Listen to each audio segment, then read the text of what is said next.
194 millions de dollars. C'est le montant qu'accorde Québec pour plusieurs dizaines de projets dans le réseau du transport routier et aéroportuaire. On fait de plus en plus d'efforts pour maintenir les actifs, améliorer la sécurité de nos concitoyens et concitoyennes dans la région de l'Abitibi-Témiscamingue.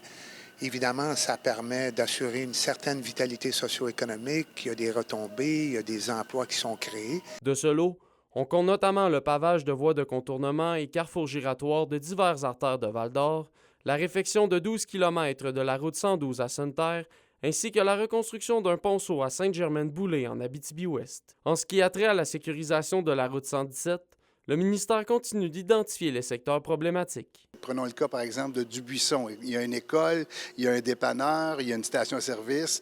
Vous avez aussi Rivière-Éva. C'est des endroits où les gens doivent passer à travers une route rapide. Donc, c'est tous ces éléments-là qui sont encore sous travail de cette organisation, de ce travail d'équipe-là. Si vous avez eu la chance de prendre la 117 dernièrement, entre particulièrement le secteur Dubuisson à Malartic, c'est rendu une piste très problématique.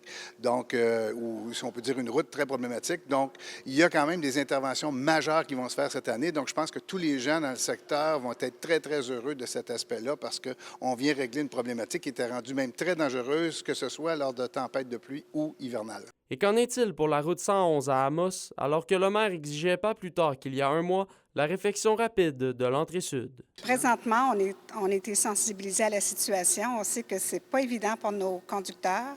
Par contre, l'an prochain, ce tronçon-là va tout être refait. Même si plusieurs chantiers se mettront en branle cet été, d'autres devront être planifiés et attendre 1 ou 2 ans, soit en 2026 ou 2027.